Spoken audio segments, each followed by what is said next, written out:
It's funny how fast everything can fall apart. 17 years of marriage, gone in less than 10 minutes. I stood there in the entryway of our home, my home, the one I'd spent years fixing up, watching my wife, Clarissa, laugh like I was some kind of joke. No divorce papers needed. Just leave, she said, her voice sharp and cold, like she'd been waiting to say it for months. She barely even looked at me. Her new boyfriend, Reed, was right there beside her, grinning like he'd just won some big prize. He kicked off his muddy shoes and plopped them right on the coffee table I'd built with my own hands years ago. The wood was scratched now, scuffed from his careless feet, and I felt this tight knot in my chest. But I didn't say anything. What was there to say? She'd made up her mind, and I wasn't about to beg. I turned away from them and walked upstairs to her bedroom. The room smelled like her perfume still, that floral stuff she'd worn since we were dating. I grabbed my suitcase from the closet, the old black one with the broken zipper I'd been meaning to replace.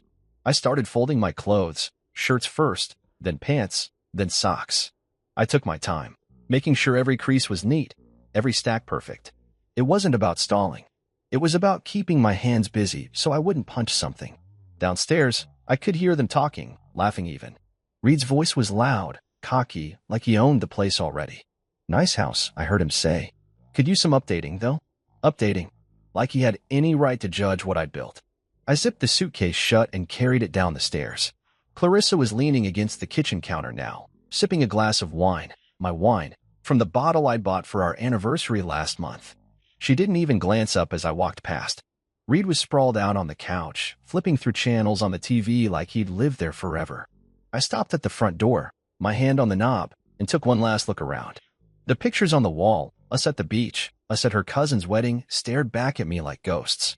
17 years of memories, and she was throwing it all away for this guy. I could have yelled. I could have demanded an explanation. But what would that change? She'd already checked out. So I opened the door and stepped outside. The air was cool, the night quiet except for the hum of crickets. I tossed my suitcase into the back of my truck, an old pickup I'd kept running since before we got married. The engine sputtered to life, and I pulled out of the driveway without looking back. My hands gripped the wheel tight, my knuckles white. Clarissa thought she'd humiliated me, that she'd won some kind of victory by kicking me out like that. She had no idea who I really was. No clue what was coming. I drove down the street, the house shrinking in my rearview mirror, and I felt something shift inside me. Not anger, not anymore. It was something calmer, something sharper. She wanted me gone? Fine, I'd leave. But this wasn't over, not by a long shot. I pulled into a gas station a few miles away and parked under the flickering lights. My phone sat heavy in my pocket. I pulled it out, opened the contacts, and scrolled to a number saved only as command. My thumb hovered over it for a second before I typed out a quick message. Initiate. Subject confirmed. Proceeding as planned. I hit send and leaned back in the seat, waiting. The reply came almost instantly. All teams ready. Phase 1 begins 0900. I read it twice, letting the words sink in. 17 years of pretending, of hiding, and now it was all about to unravel. Clarissa thought she'd seen the last of me. She thought I was just some boring guy she could toss aside. She didn't know the truth. Not yet. I started the truck again and drove toward the city. My mind was racing, but my hands were steady. I'd spent years building a life with her, playing the part she wanted me to play. The quiet husband, the guy who fixed the leaky sink and paid the bills on time. She never asked about my late nights, my business trips, the locked drawer in my office she wasn't allowed to touch. She didn't care enough to wonder. And maybe that was the real problem. I wasn't just leaving the house tonight. I was leaving the lie I'd lived for her. The gas station lights faded behind me as I merged onto the highway, the road stretching out dark and empty. Tomorrow, everything would change. Tomorrow, she'd find out what she'd really thrown away. And me? I'd finally stop pretending. I drove through the night, the highway lights blurring past like streaks of yellow paint. My truck's engine rumbled steady under me, a familiar sound that kept me grounded while my mind spun. Clarissa's words kept echoing in my head. No divorce papers needed. Just leave. The way she'd laughed, like I was nothing, stung more than I wanted to admit. 17 years, and she'd tossed me out like an old pair of shoes. Reed's smug face flashed in my mind too, his feet on my coffee table, his voice bouncing around my house like he belonged there. I tightened my grip on the steering wheel, my knuckles whitening again. But I didn't let myself get lost in that. Not now. There was too much to do. I glanced at my phone on the passenger seat. The screen was still lit up from that message I'd sent. Initiate. Subject confirmed. Proceeding as planned. The reply from command glowed back at me. All teams ready. Phase 1 begins 0900. It was real now.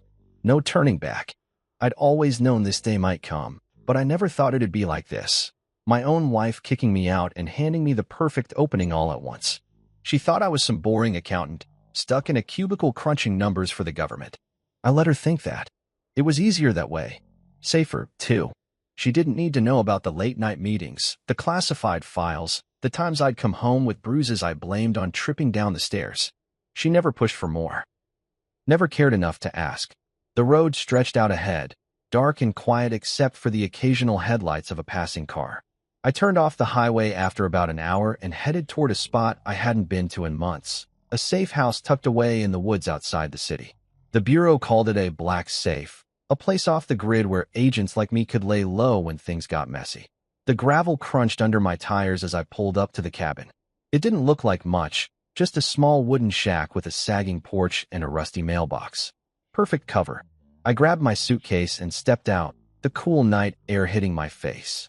The crickets were loud here, a steady hum that drowned out the noise in my head. Inside, the place was bare. A couch, a table, a single lamp flickering with a weak bulb.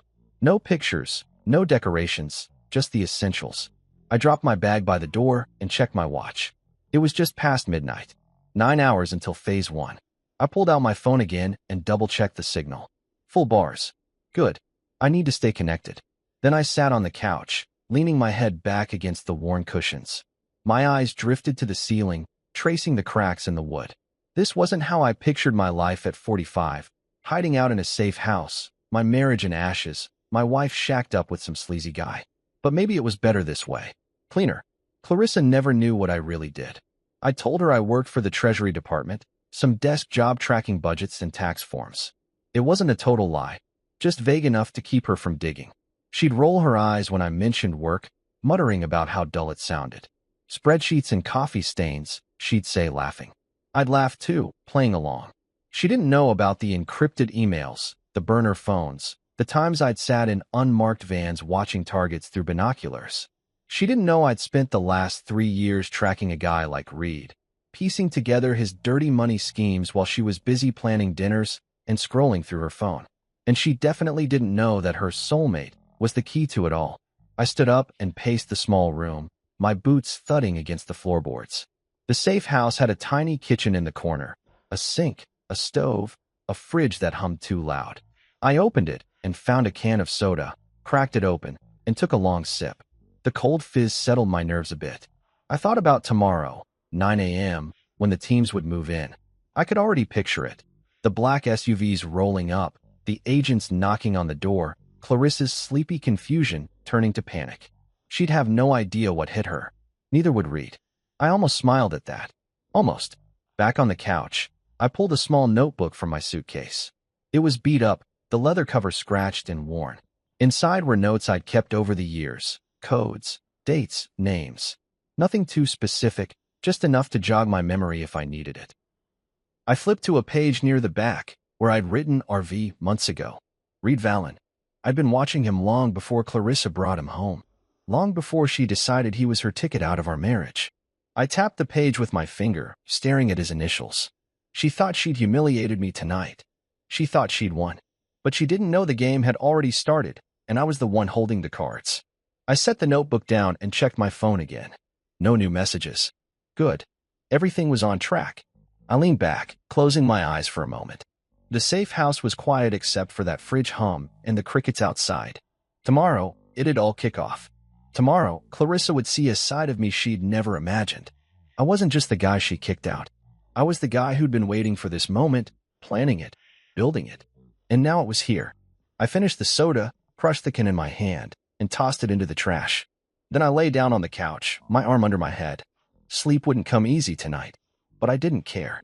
I had work to do. And for the first time in years, I felt alive. The safe house was cold when I woke up, the kind of chill that seeps into your bones and makes you wish you'd packed an extra jacket. I'd barely slept, maybe a couple of hours on that lumpy couch, my mind too wired to shut off. The clock on my phone said 6:47 a.m. Just over 2 hours until Phase 1. I sat up, rubbing my eyes, the faint light of dawn creeping through the cabin's dusty blinds. My suitcase was still by the door where I'd left it, my notebook on the table, open to Reed's initials. RV. Today was the day he'd go down, and Clarissa with him, whether she knew it or not. I stood and stretched, my back cracking from the stiff cushions. The safe house smelled like old wood and damp air, but it was home for now. I walked to the tiny kitchen, filled a chipped mug with water from the sink, and drank it down fast. No coffee here, but I didn't need it. Adrenaline was already kicking in, sharp and steady. I grabbed my phone and checked for updates. A new message from command. Teams in position. Rendezvous 0800. Black safe confirmed secure. Good. Everything was moving like clockwork. I replied with a quick copy. En route. Then I pulled on my boots, grabbed my keys, and headed out. The morning air was crisp, the woods around the cabin silent except for a few birds chirping. My truck sat where I'd parked it, dew clinging to the windshield. I climbed in, started the engine, and let it warm up while I wiped the glass clear with my sleeve. The drive to the rendezvous point wasn't far, about 20 minutes to a warehouse on the edge of town, another spot the Bureau kept off the books. I pulled onto the gravel road, my tires crunching loud in the stillness. My mind drifted back to last night, Clarissa's laugh, Reed's smug grin.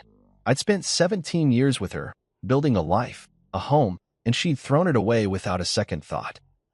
But that wasn't what kept me up. It was the irony of it all. Her new boyfriend wasn't just some random guy. He was my target.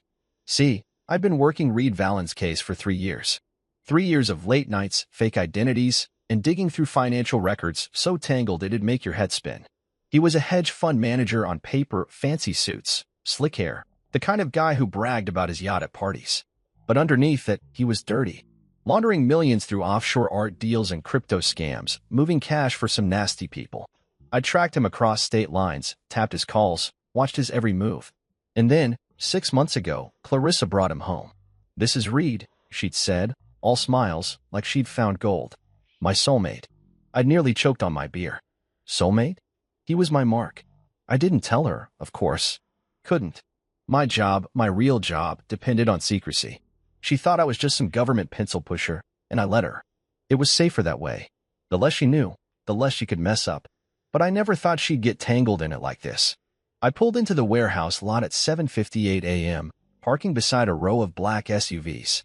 Agent Rowan was already there, leaning against his vehicle, a cigarette dangling from his lips. He'd been my partner for 8 years, a wiry guy with a buzz cut and a dry sense of humor. "Morning, sunshine," he said, flicking ash onto the ground. "Rough night?" I shrugged. "You could say that." Inside the warehouse, Director Keller was waiting. He was older, gray hair, sharp eyes, the kind of man who didn't waste words. A table was set up with laptops, maps, and a stack of files, Reed's life in paper form. "You're sure about this?" Keller asked, looking at me over his glasses. "She's your wife." I corrected. "She made her choice." He nodded, no judgment, just facts. Rowan clapped me on the shoulder. "Let's bury this bastard," he said, grinning. I didn't smile back, but I felt it, the fire. This wasn't just about Reed anymore. It was personal. We went over the plan one last time. Surveillance teams were already in place around the house, ready to move at 9 a.m. sharp. Another unit was hitting Reed's office downtown, seizing computers, freezing accounts. The evidence was airtight, bank records, wire transfers, even a recorded call where he bragged about cleaning cash. I'd built this case brick by brick, and now it was time to knock it all down. Keller handed me a headset. "You're on comms," he said. "Eyes on the feed. Call the shots if it goes sideways." I nodded, slipping it on. My heart was steady, my hands calm. This was what I was good at. I thought about Clarissa again as we loaded up. She'd never seen this side of me, the guy who could take down a criminal empire without blinking. To her, I was just the husband who forgot to mow the lawn sometimes, who worked late and came home quiet. She didn't know about the black safes, the undercover ops, the times I'd stared down worse men than Reed. And she didn't know that her soulmate was about to drag her into a mess she couldn't talk her way out of. I climbed into the van with Rowan, the doors slamming shut behind us. The screens flickered to life, showing live feeds from the house. Clarissa's car was still in the driveway. Reed's too. They had no idea what was coming. The clock hit 8:45 a.m. 15 minutes to go. I leaned back in my seat, watching the screens, my mind clear. This was my world, hidden, sharp, real. Clarissa thought she'd humiliated me last night, kicking me out for her shiny new boyfriend. But she didn't know the secrets I'd buried, the life I'd kept from her. She didn't know that I'd been waiting for this, that Reed walking into our house was the last piece I needed. The van rolled out, tires humming against the pavement. Phase 1 was about to start. And I was ready. The van smelled like stale coffee and metal as we rolled toward the house, the screens in front of me flickering with live feeds. It was 8:55 a.m., 5 minutes until everything kicked off. I adjusted my headset, the static crackling in my ear as Rowan muttered something about traffic. My eyes were locked on the monitors, 2 angles of the house I used to call home. The front porch was quiet, the curtains still drawn. Clarissa's car sat in the driveway next to Reed's flashy BMW. They were probably still asleep, tangled up in the sheets I'd paid for, thinking they'd won. My stomach twisted, but I pushed it down. This wasn't about feelings anymore. This was about the job. The clock hit 9 a.m., and the radio buzzed to life. Team Alpha in position, a voice said. Team Beta, office site secured. Awaiting your go. I took a breath, my voice steady. Go, I said. And just like that, it started. On the screen, 3 black SUVs pulled up fast, tires screeching as agents spilled out, vests on, guns ready but low. They moved like a machine, 2 to the front door, 2 around back, 1 on lookout. I watched as Agent Torres, a guy I'd trained with years ago, banged on the door. FBI, search warrant. Open up. His voice was loud, sharp, cutting through the morning quiet. For a second, nothing happened. Then the curtains twitched, and I saw Clarissa's face peek out, her eyes wide and sleepy. She opened the door a crack, still in her robe, her hair messy from sleep. What's going on? She asked, her voice shaky. Torres didn't waste time. FBI. We have a warrant. Step aside. He pushed past her, the team following, and I saw her stumble back, clutching the robe tighter. Reed came stumbling down the stairs a second later, shirtless, his hair sticking up. What the hell is this? He yelled, but the moment he saw the badges, his face went pale. He bolted toward the back door, stupid move. 2 agents were already there, grabbing him before he made it 10 steps. I heard the cuffs click through the comms, a satisfying sound.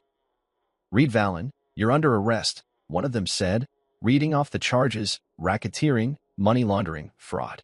His mouth opened, but nothing came out. Clarissa was screaming now, her voice shrill on the feed. What the hell is going on? Somebody tell me. She spun around, looking at the agents tearing through the house, ripping open drawers, bagging laptops, flipping cushions. Nobody answered her. They didn't have to. I watched her sink onto the couch, her hands shaking, her eyes darting everywhere. She didn't get it yet, but she would soon. On the second screen, the office raid was in full swing, Reed's downtown setup, all glass and steel, swarming with agents. His staff stood frozen as computers were unplugged, files boxed up, accounts locked down. I leaned closer, my pulse steady. This was it, the takedown I'd spent 3 years building. Office secure, Beta team reported. Evidence in hand. Heading to processing. I nodded, even though they couldn't see me. Copy, I said. Alpha, status? Torres's voice came back. How secure? Subject in custody. Secondary occupant detained for questioning. Secondary occupant. That was Clarissa. I saw her on the feed, an agent standing over her, asking questions she couldn't answer. I don't know anything. She kept saying, her voice breaking. This is my house. You can't do this. But they could. They had the warrant, the evidence, the years of work I'd put in. She didn't know it was me behind it all, not yet. Rowan nudged me, pointing at the screen. She's losing it, he said, almost laughing. I didn't smile. Watching her fall apart wasn't fun. It was just necessary. The agents found a safe in the bedroom, my bedroom, hidden behind a painting I'd hung years ago. They cracked it open, pulling out stacks of cash, a burner phone, some papers I couldn't make out. Reed's stash, no doubt. Clarissa's face went white when she saw it. That's not mine, she yelled. I don't know where that came from. Maybe she didn't. But it didn't matter. She'd let him in, taken his gifts, played along. That made her part of it, whether she meant to or not. The feed showed Reed in cuffs now, shoved into the back of an SUV. He was sweating, his cocky grin long gone. I want my lawyer, he kept saying, like that'd save him. It wouldn't. We had him cold, bank records, wiretaps, witnesses.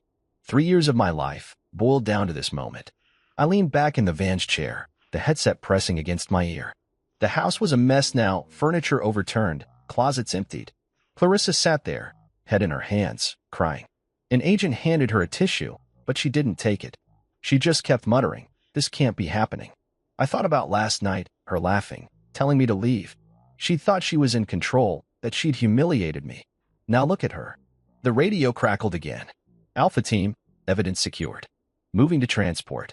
I glanced at Rowan. "Office hall?" I asked. He grinned. "Enough to bury him for 20 years. Maybe more." I nodded. "Good." The screen showed the agents packing up, the SUVs pulling out. Clarissa was led to a car, not cuffed. Not yet. But she wasn't free either. "Where are you taking me?" she asked, her voice small. "Station," the agent said. "We've got questions." The van went quiet as the feeds cut off, the operation wrapping up clean. Rowan pulled out a pack of gum and offered me a piece. I took it, chewing slow, the mint sharp on my tongue. "You okay?" he asked, eyeing me. "Yeah," I said. And I was. This wasn't about revenge, not really. It was about justice, about finishing what I'd started. Clarissa didn't know who I was, not after all these years. She'd see soon enough. The van started moving, heading back to base. I looked out the window, the city waking up around us. Phase 1 was done. The dominoes were falling, and I was the one who'd pushed them. The van rumbled back to the warehouse, the city sliding past in a blur of gray buildings and morning traffic. I sat there, headset off now, the screens in front of me dark. Rowan was tapping his fingers on the steering wheel, humming some tune I didn't recognize. The takedown was over, Reed in cuffs, the house torn apart, Clarissa hauled off for questioning. My chest felt tight, but not from nerves. It was something else, something heavier. 3 years of work had just paid off, and yet all I could think about was her face on that feed, confused, scared, crying. She didn't know it was me. Not yet. My phone buzzed in my pocket, snapping me out of it. I pulled it out and saw her name on the screen, Clarissa. A missed call, then another. Then a text. "What did you do?" All caps, no question mark, like she was yelling through the words. I stared at it for a long minute, my thumb hovering over the reply button. Rowan glanced over. "She's freaking out, huh?" he said, smirking. "Let her sweat," I muttered, shoving the phone back in my pocket. But it buzzed again, another call. I ignored it, watching the warehouse come into view as we pulled into the lot. Inside, the team was already unpacking. Boxes of evidence from the house and office stacked on tables, agents sorting through it all. Director Keller waved me over. "Clean up," he said, his voice gruff but approving. "Valen's done.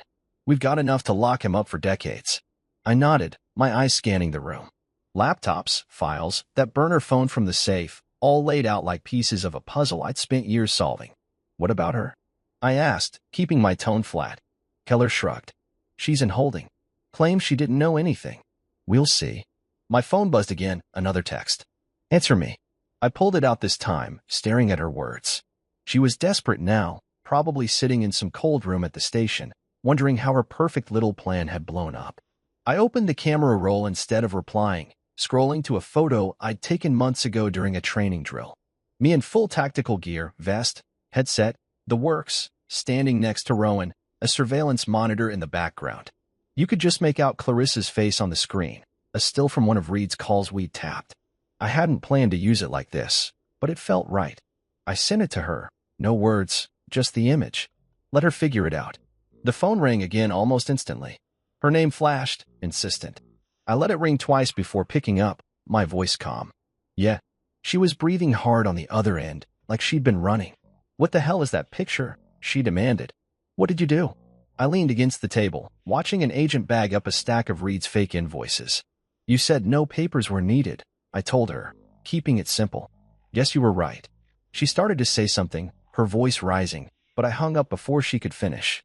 The line went dead, and I felt a weight lift off me, small but real. Rowan walked over, chewing his gum loud. "She get the memo?" he asked. "She's getting there," I said, tucking the phone away.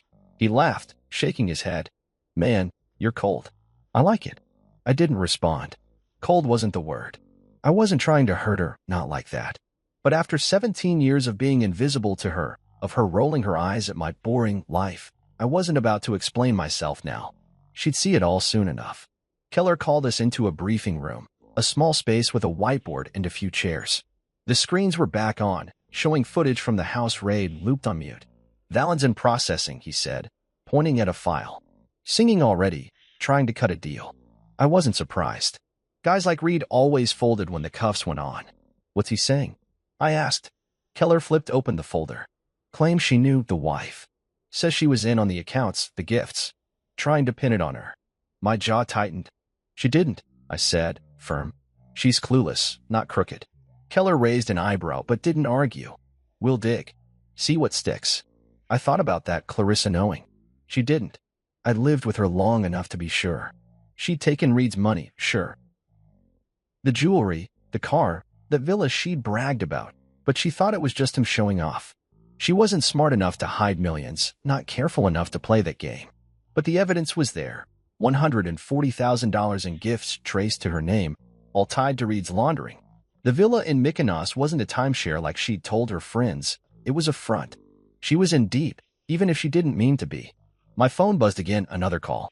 I silenced it this time, letting it go to voicemail. I could hear her voice in my head anyway, pleading, yelling, demanding answers. She'd get them, just not from me. Not yet. Keller handed me a coffee, black and bitter, and I took a sip, the heat waking me up. You're off the field for now, he said. Paperwork. Then we regroup. This one's high profile, media's already sniffing. I nodded. Fine by me. I'd done my part. The room emptied out, agents moving to their next tasks. I stayed, staring at the whiteboard where someone had scribbled Reed's name and a list of charges. My marriage was over, had been for a while, I guess, but this was the real end. Clarissa thought she'd unmasked me last night, kicking me out like some loser. Now I was the one peeling back the layers. That photo I'd sent wasn't just a jab. It was the truth, me, the real me, the guy she'd never bothered to see. She'd call again. I knew it. And maybe I'd answer. But for now, I let the silence settle, the coffee cooling in my hand. The game wasn't over. It was just starting. The warehouse was quiet now, the buzz of the morning fading as the team scattered to their next assignments. I sat alone in the briefing room, the whiteboard still staring back at me with Reed's name scrawled in black marker. My coffee was cold, but I sipped it anyway, the bitter taste keeping me sharp. My phone sat on the table, silent for the first time in hours. Clarissa had stopped calling. Maybe she'd given up. Maybe she was too busy freaking out at the station. Either way, I didn't care. Not right then. I leaned back in the chair, my eyes drifting to the stack of files Keller had left behind. Reed's life, my work, all boxed up and ready to bury him. The door creaked open, and Rowan poked his head in. Interrogation starting, he said, chewing that damn gum again. Valen's in room 3. One in. I nodded, pushing myself up. My boots echoed on the concrete as we walked down the hall, past agents hunched over laptops and evidence bags. The interrogation rooms were in the back, small, gray boxes with one-way glass and metal chairs bolted to the floor. I stopped at the window, looking in. Reed was there, cuffed to the table, his fancy suit swapped for a jumpsuit. He looked smaller without the swagger, his hair greasy, his eyes darting around like a trapped rat. Agent Torres was already inside, flipping through a file, calm as ever. You've got a lot to say, Reed, he started, his voice steady. Let's hear it. Reed leaned forward, his cuffs clinking. I'll talk, he said, too fast. But you gotta cut me a deal. I'm not the big fish here. Torres didn't flinch. You're the one in cuffs. Start talking and we'll see.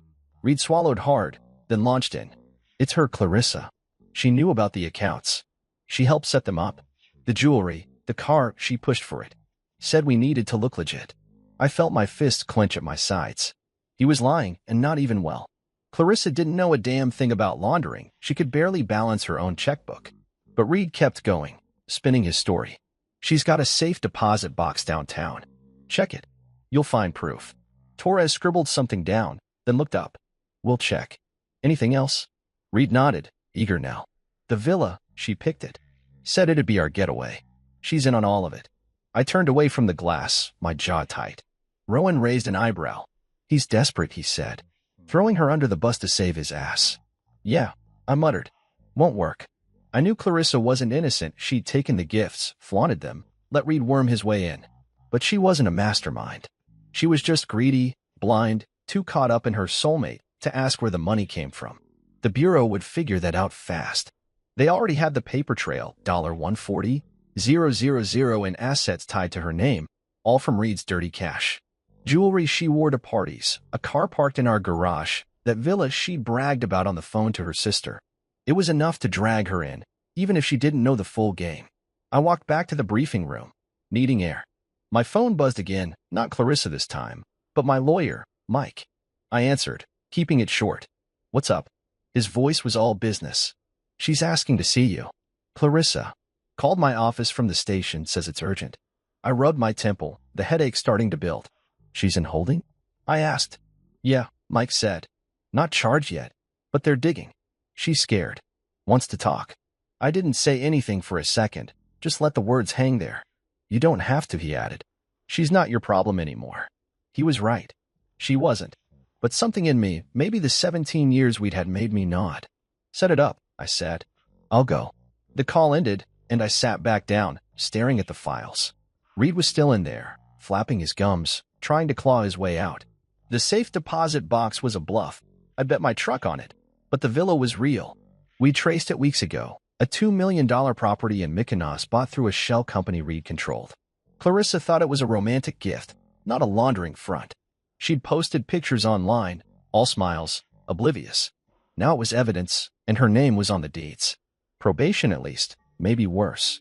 She was in the system now, caught in the net I'd cast for him. An hour later, Mike texted me the details, bureau conference room, 2 p.m. I spent the time sorting through evidence, double-checking the haul from the house. The burner phone had calls logged to Reed's contacts. The cache was marked with serial numbers we could trace. Solid stuff. By the time I left for the meeting, my head was clear. I drove to the station alone, the city loud around me, horns honking, people rushing. The building was all concrete and glass, cold inside. An agent led me to the room, a beige box with a table and 2 chairs. I sat, waiting. The door opened, and Clarissa walked in. No cuffs, but she looked rough, a hair tangled, eyes red, her robe swapped for jeans and a sweatshirt. She stopped when she saw me, her mouth opening, then closing. Sit, I said, nodding at the chair. She did, slow, like she wasn't sure. They're saying I'm involved, she started, her voice small. I didn't know, I swear. I didn't answer, just watched her. She fidgeted, then leaned forward. You did this, didn't you? The raid, the arrest, it's you. I nodded, just once. Yeah. Her eyes widened, tears welling up. Why didn't you tell me? She asked. Who you really are. I leaned back, keeping my voice even. You never asked, I said. You never cared. And that was it, the truth, plain and simple. She stared at me, tears spilling now, but I didn't move. This was her mess. I just lit the fuse. The conference room felt like a freezer, the air heavy with that stale smell of old carpet and cheap coffee. Clarissa sat across from me, her hands twisting together on the table, tears streaking down her face. She looked smaller than I remembered, like the last 24 hours had shrunk her into someone I barely recognized. Why didn't you tell me who you really were? She'd asked, her voice breaking on every word. I'd answered her straight. You never asked. You never cared. It wasn't mean, just true. 17 years, and she'd never once pushed past the surface, never wondered why I was gone so much or what I did behind that locked office door. Now here we were, staring at each other across a table in a bureau building, the life we'd built in pieces. She wiped her eyes with her sleeve, sniffling loud. I cared, she said, but it sounded weak, like she didn't believe it herself. I didn't know it was this. FBI? Raids? You were supposed to be an accountant. Her voice rose at the end, almost a yell, like she was mad I'd tricked her. I didn't flinch. I told you I worked for the government, I said, keeping it calm. You filled in the rest. Didn't want to hear more? She shook her head fast, like she could shake off the truth. That's not fair, she muttered. You hid it. You lied. I leaned forward then, just a little, my hands flat on the table. I didn't lie, I said.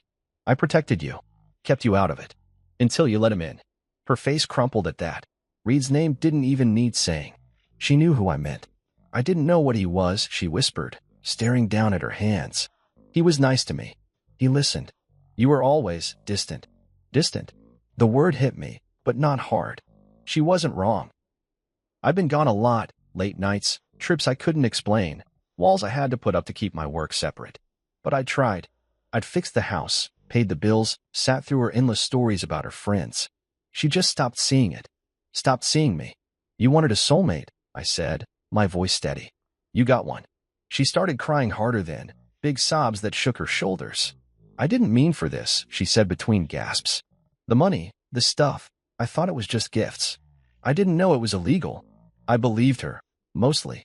Clarissa wasn't smart enough to run a laundering scheme. She'd fail a math test before she could hide millions. But she'd taken it all anyway, the jewelry, the car, that villa she'd bragged about. Greed made her blind, not brains. They're saying I could go to jail, she went on, looking up at me with wet, desperate eyes. You have to help me. Please. I didn't move, didn't soften. I can't, I said. Simple as that. You're in it now. They've got evidence, your name on accounts, property. You took his money. She shook her head again, frantic. But I didn't know. You know I didn't. Tell them. Her voice was loud now, echoing off the beige walls. I stayed quiet for a second, letting her words hang there. Then I said, they'll figure it out. If you're clean, you'll walk. If not, I trailed off, shrugging. She stared at me like I'd slapped her. You're not even going to try? She asked, her voice small again. After everything? Everything. 17 years of dinners, fights, quiet mornings. The time she laughed at my bad cooking, the way she'd curl up next to me on the couch. It flashed through my head, quick and sharp, but it didn't change anything. You told me to leave, I said, meeting her eyes. No papers needed. I did what you wanted. She flinched, like the words cut her. Maybe they did. I didn't mean it like this, she mumbled, tears dripping onto the table. I was mad. I was stupid. I didn't think. She stopped, choking on a sob. I didn't fill the silence. There was nothing to say. The door opened then, and an agent stepped in, young guy, buzz cut, clipboard in hand. Time's up, he said, glancing at me. She's due back and holding. Clarissa looked at him, then at me, panic flaring in her eyes. Wait, she said, reaching across the table toward me. Her fingers brushed mine, cold and shaky. Please, don't let them take me. I'm sorry. I'm so sorry. I pulled my hand back, slow but firm. I can't fix this, I told her. You made your choices. The agent stepped closer, motioning for her to stand. She did, wobbly, her face a mess of tears and mascara. As he led her out, she turned back one last time. I didn't know you, she said, her voice breaking. I should have. I didn't. The door shut behind her, and the room went quiet again. I sat there, staring at the empty chair, her words rattling around in my head. She didn't know me. She was right. But I'd known her. Every laugh, every sigh, every time she looked past me like I wasn't there. 17 years, and she'd never seen me clear until now, when it was too late. I stood up, my chair scraping the floor. The agent at the door nodded at me, and I walked out, the hallway cold and gray. My phone buzzed. Mike again. She's a wreck. You good? I texted back a quick, yeah. And I was. Not happy, not sad, just done. Clarissa wanted forgiveness, a lifeline, but I didn't have it to give. Not out of spite, just truth. She'd built this mess with Reed, brick by brick, and I'd torn it down. Now she'd face it. I headed back to the warehouse, the weight of her tears still on me, but lighter than before. She saw me now. Too bad it took this to make it happen. I left the station and drove back to the warehouse, the city humming around me as the afternoon sun climbed higher. The air in the truck was warm, the heater rattling like it always did, but I kept the window cracked anyway, letting the breeze cut through. My hands were steady on the wheel, my mind replaying that meeting with Clarissa, her tears, her shaky voice, the way she'd reach for me like I could pull her out of the hole she'd dug. I'm sorry, she'd said, over and over, like it could undo everything. It couldn't. I didn't feel bad about that, not really. She'd made her bed, and now she was lying in it. Me? I was just the guy who'd flipped the lights on. Back at the warehouse, the team was still sorting through evidence, the tables piled high with boxes and bags. Rowan waved me over, his gum snapping loud. Valen's sentencing set, he said, handing me a folder. Court pushed it through fast, 22 years. Racketeering, fraud, conspiracy. Done deal. I flipped it open, scanning the pages. Reed had tried to bargain, pointing fingers at Clarissa and anyone else he could think of, but the evidence was too strong, my evidence. Bank records, tapped calls, witnesses who'd flipped. 3 years of my life, wrapped up in a judge's gavel. Good, I said, closing the folder. He's out. What about her? Rowan asked, leaning against the table. I shrew. 3 years, plus some financial ethics class they're making her take. No jail. He whistled low. Lucky break. Thought she'd get more with all that cash tied to her. I nodded, but didn't say much. The $140,000 in gifts, the jewelry, the car, the villa had her name all over it. But the Bureau knew she wasn't the brains, just the fool who'd taken the bait. 3 years of probation was light, considering. She dodged the worst, but her life was still wrecked. The media had already latched on, TVs in the warehouse were muted, but I could see the headlines flashing. Wife of undercover FBI agent caught in high-profile takedown. My name was in there too, though I'd told them no interviews. Reporters had been calling all day, leaving voicemails I deleted without listening. I didn't need the spotlight. Never did.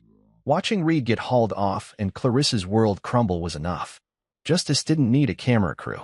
I grabbed a water from the fridge and sat down, letting the noise of the room fade into the background. Keller walked over, his glasses perched on his nose.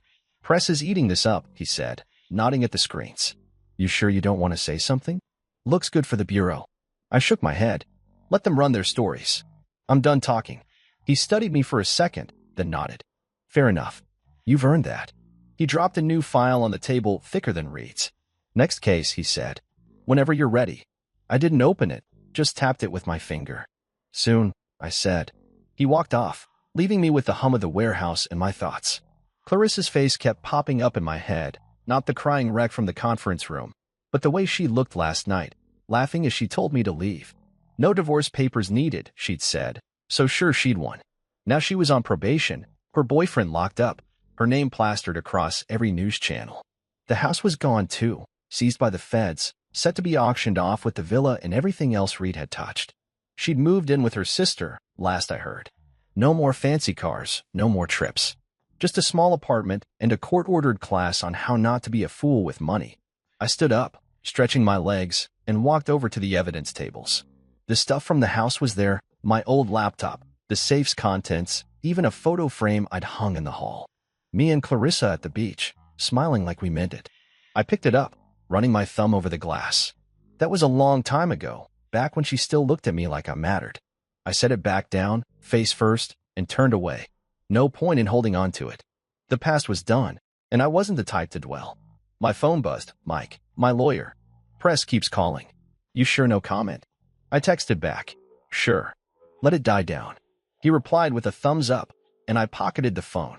The warehouse was slowing down now, agents heading out, the day winding to a close. Rowan came over again, tossing his gum wrapper in the trash. "Beer?" he asked. "Team's hitting the bar later. Celebrate." I thought about it. Cold bottle, loud laughs, a chance to shake this off. "Yeah," I said. "I'm in." We left the warehouse as the sun dipped low, the sky turning orange over the city. The bar was a dive a few blocks away, all sticky floors and neon signs. The team was already there. Torres, a couple others, Keller even showed up for a round. They raised their glasses when I walked in, cheering like I'd won something big. To the man who took down Valen. Rowan yelled, and I let myself smile, just a little. The beer was cold, the chatter loud, and for the first time in months, I felt light.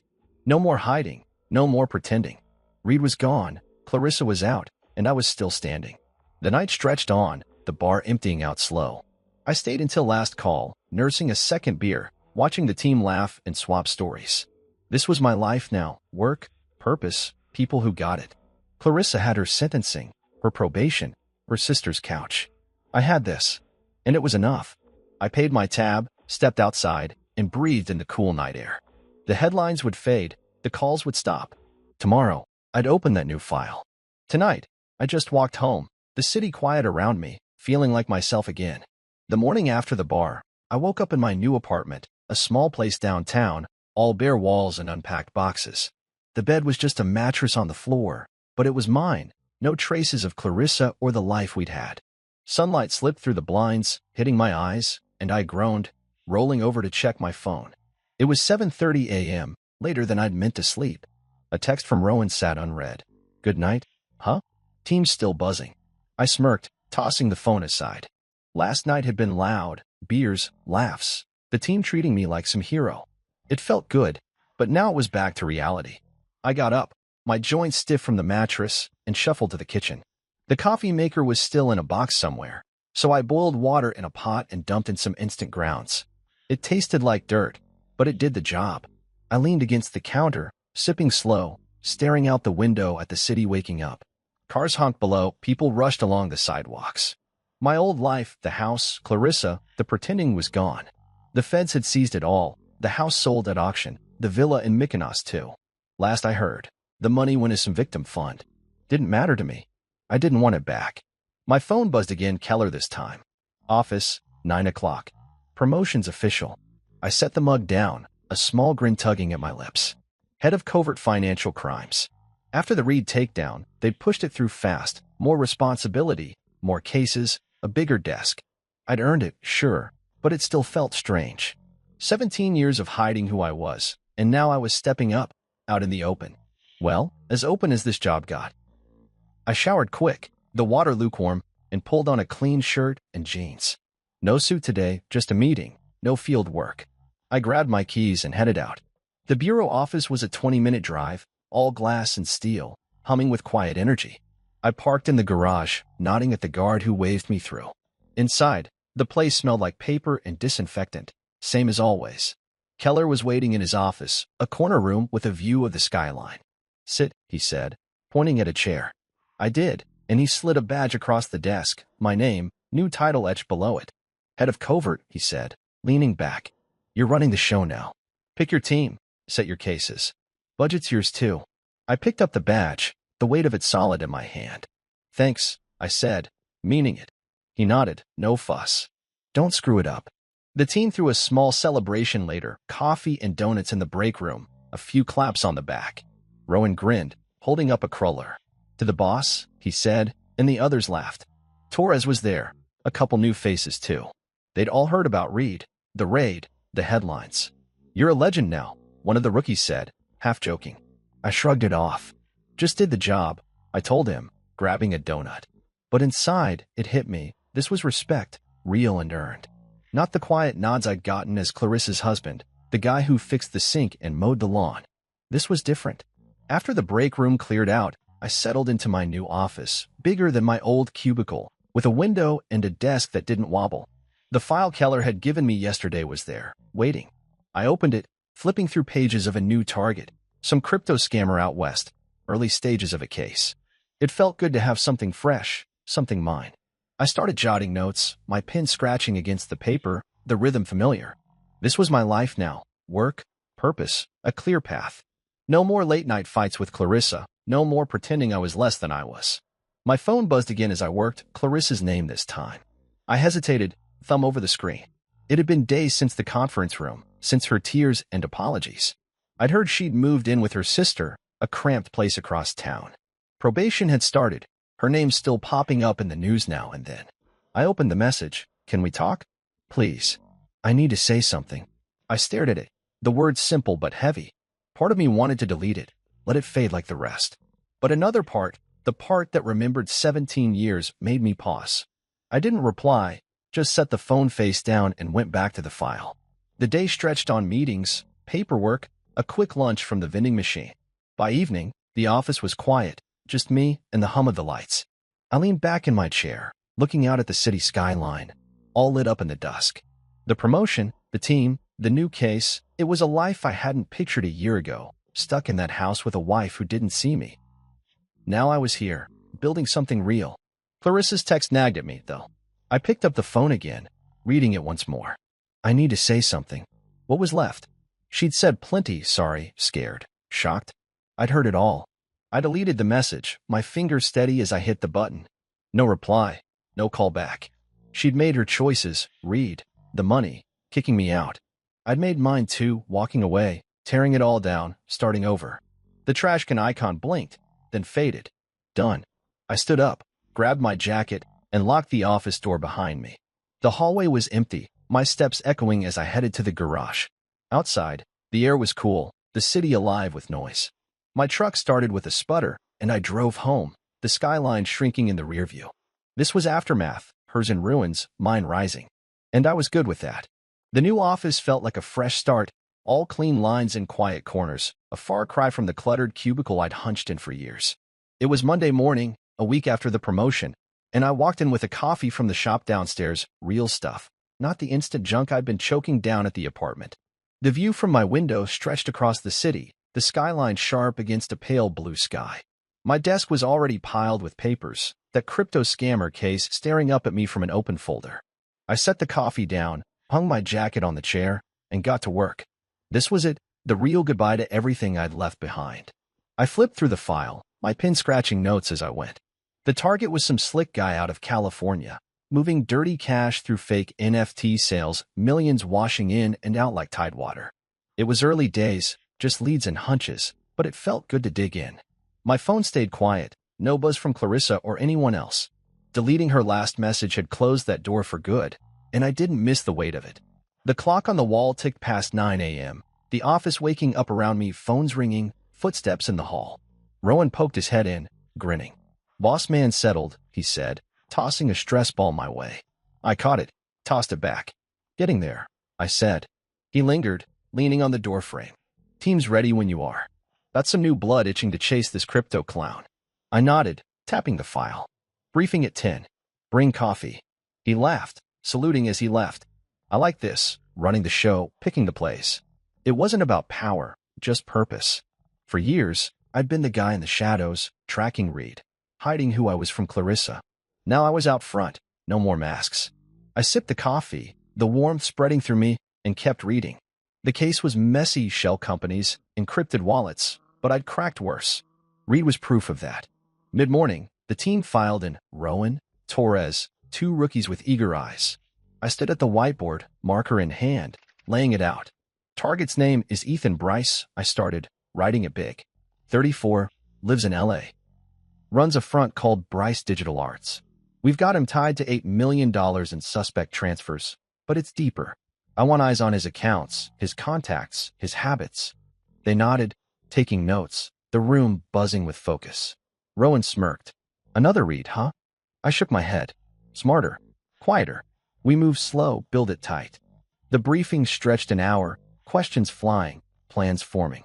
By the end, I felt that old fire kicking in, sharp, steady, alive. Lunch was a sandwich at my desk, crumbs falling on the file as I cross-checked leads. The afternoon blurred into calls and emails, pulling strings to get warrants, tapping sources for dirt on Bryce. It was steady work, the kind that kept my head clear. No room for Clarissa's voice, her tears, her "I'm sorry" echoing back. She was gone, probation, her sister's couch, a life I didn't fit in anymore. The house was sold, the villa too, all traces of us wiped clean. I didn't check the news much, but I knew the headlines had faded. Wife of undercover agent was old gossip now. Good. Around 5 p.m., I leaned back, stretching my neck. The office was emptying out, the hum of the day winding down. I grabbed my coffee mug, empty now, and walked to the break room to rinse it. Torres was there, fiddling with the vending machine. "Good first day, boss?" he asked, kicking the thing until a candy bar dropped. "Yeah," I said, running water over the mug. "Solid start." He nodded, ripping open the wrapper. Heard Valen's appealing. "Won't stick, though." I shrugged, drying my hands. "Let him try? He's done." Torres grinned, heading out, and I stood there a minute, the sink dripping behind me. Reed could appeal all he wanted. 22 years wasn't budging. My work was ironclad. Back in the office, I packed up, file in my bag, jacket on, lights off. The city glowed outside, all orange and gold as the sun dipped low. I locked the door and took the stairs down, the echo of my steps filling the quiet. In the garage, my truck waited, same old sputter as I started it. The drive home was smooth, traffic thinning out, the radio playing some song I didn't know. My apartment was dark when I got in, just the hum of the fridge greeting me. I dropped my bag, kicked off my boots, and poured a glass of water. No beer tonight, just calm. I stood by the window, looking out at the street below. People walked dogs, cars rolled by, life kept moving. Clarissa's words from months ago floated up, no divorce papers needed. Just leave. I had. Left the house. The lies, the man she'd boxed me into. She'd laughed then, thinking she'd won.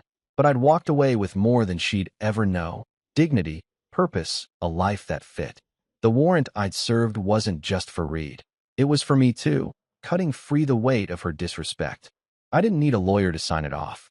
I'd done it myself. The glass was cool in my hand as I took a sip, the city lights flickering outside. The crypto case sat in my bag, a new beginning waiting. Another con man, another chase, another chance to do what I was good at. I smiled, small but real, and set the glass down. The mattress wasn't much, but it'd do. I lay back, arms behind my head, the ceiling blank above me. No ghosts here, just me, the job, the road ahead. Clarissa had her goodbye, messy and loud. This was mine, quiet and sure. And it felt right.